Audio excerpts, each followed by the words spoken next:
안녕하세요. 미리네 라이브 상무호입니다. 토트넘이 3년 만에 챔피언스리그 복귀전에서 첫 승을 거두었습니다. 꿈에 그리던 챔피언스리그에서 멀티골을 넣은 히샬리송 선수이고요. 손흥민과 케인을 비롯한 토트넘의 주축 선수들도 챔피언스리그의 복귀 경기에 임하는 자세는 남달랐습니다. 리그에서 6호 골까지 넣은 케인이지만 아직 이번 시즌 첫 골을 신고하지 못한 손흥민과 히샬리송이 마르세유전 챔스 D조 조별리그 1차전에 나란히 선발 출전하였습니다. 이 두 선수는 지난 리그 6라운드 풀럼과의 경기에서 처음으로 스타팅 명단에 나란히 이름을 올렸고 풀럼전 좋은 경기력으로 팬들과 콘테 감독에게 화답했습니다. 좋은 경기력으로 케인과 손흥민, 히샬리송이 유기적인 경기를 펼쳤지만 두 선수는 끝내 이번 시즌 마수거리 골을 기록하진 못했는데요. 마르세유전에서 콘테 감독의 첫 선택은 클롭세스키가 아닌 히샬리송과 손흥민이었습니다. 손흥민과 히샬리송은 주 포지션이 주로 왼쪽 윙포워드이기 때문에 두 선수가 주전 경쟁을 펼칠 것이다라는 이야기들도 있었습니다. 하지만 다들 아시다시피 히샬리송은 좌우 윙포워드와 원톱 공격수까지 모두 소화 가능하기 때문에 히샬리송은 마르세유전과 풀럼전에서 오른쪽 윙포워드로 선발 출전하였습니다. 히샬리송이 선발 출전한 이유는 6천만 파운드라는 거금의 이적료를 주고 데려왔기 때문에 어떻게든 활용을 해야 하는 토트넘입니다. 그리고 또한 히샬리송이 리그에서 후반에 교체 출전했을 때마다 좋은 모습을 보여줬었기 때문에 6경기에서 모두 선발 출전했던 손흥민이 과연 챔피언스리그에서 선발 출전할 수 있을지 의문이 들었지만 결국 챔스 조별리그 1차전 마르세유전에서도 손흥민이 선발 명단에 이름을 올렸습니다. 이번 경기가 끝나고도 골을 기록하지 못한 손흥민에게 냉담한 평가가 몇몇 매체에서 이어졌습니다.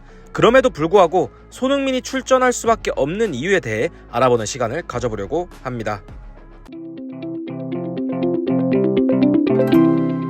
네, 경기 후 풋볼런던은 손흥민에게 평점 6점을 부여하며 풀럼전의 좋은 경기력에 이어서 그는 전반에 고전했지만 은베빠의 퇴장을 유도했다. 하지만 선수에게는 좌절스러운 밤이다. 또한 이브닝 스탠다드에서는 손흥민에게 평점 5점을 부여하며 손흥민이 은베빠의 퇴장을 유도했지만 전체적으로 날카로운 자신감이 떨어져 보인다라고 말하며 결정적인 상황에서 슈팅 실수가 있었다라고 지적을 했습니다. 물론 손흥민이 은베빠의 퇴장을 유도하며 경기 흐름을 바꾼 게 맞습니다. 이 때문에 스카이 스포츠에서는 손흥민에게 평점 7점을 부여하며 손흥민의 활약을 높게 평가하기도 했습니다. 각 매체별로 손흥민에 대한 평가가 엇갈렸지만 지난 시즌 득점왕을 차지할 때와의 평가는 대조되는 올 시즌입니다. 하지만 각 매체의 이런 평가에도 불구하고 손흥민을 계속 선발로 쓰는 이유는 무엇일까요? 우선 첫 번째, 손흥민에 대한 콘테 감독의 굳건한 신뢰입니다. 지난 시즌에도 어려운 순간에 팀을 구해냈었던 손흥민이고 비록 이번 시즌 마수거리 골은 터뜨리지 못했지만 팀을 위기에서 구해낼 수 있는 선수라는 믿음이 있기 때문인데요. 이 믿음은 두 번째 손흥민의 장점과 연계되어 설명드리도록 하겠습니다. 두 번째는 토트넘에서 손흥민보다 상대방의 뒷공간을 털 수 있는 선수가 없다는 점입니다. 순간 스피드에서 유럽 축구 최상위 클래스로 통하는 손흥민이기 때문에 상대의 라인을 깨고 수비를 허물 수 있습니다. 그리고 손흥민이 뚫어낸 라인은 골키퍼와 1대1 찬스로 직접 연결될 수 있습니다. 실제로 이번 마르세유와의 챔피언스리그 조별리그 경기에서 은베빠의 퇴장을 유도해내면서 마르세유를 침몰시킬 수 있는 시발점이 된 손흥민의 스프린트라고 볼 수 있습니다. 어려운 순간에 팀을 구해냈던 손흥민이라고 말씀을 드렸는데요. 마르세유와의 조별리그 전반전에서 강한 전방 압박에 고전을 하는 모습을 보였던 토트넘이었고 후반 시작하자마자 손흥민이 마르세유의 퇴장을 유도하며 수적 우위를 가져다 주었습니다.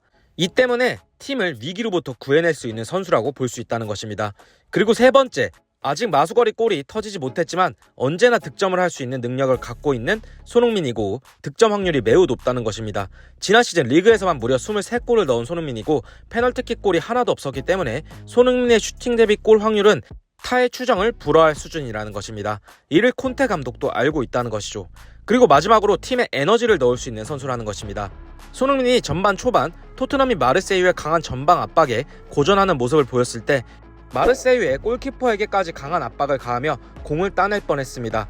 손흥민은 전방에서 팀의 활력을 북돋을 수 있을 만한 플레이를 하는 선수이고 팀에 투지 있는 선수가 필요한 것도 맞기 때문에 콘테 감독이 손흥민을 연이어 선발 출전시키고 있다고 볼 수도 있을 것입니다. 또한 가장 중요한 것은 손흥민이 콘테 감독이 원하는 전술적 역할을 잘 수행하고 있기 때문에 비록 골은 넣지 못하고 있을지라도 굳건한 믿음 하에 선발로 기용된다고 보시면 될 것 같습니다. 3년 만에 다시금 복귀한 챔스에서 기분 좋은 첫 승을 거둔 토트넘은 이번 주말 리그 최강 맨시티와 만나게 되는데요.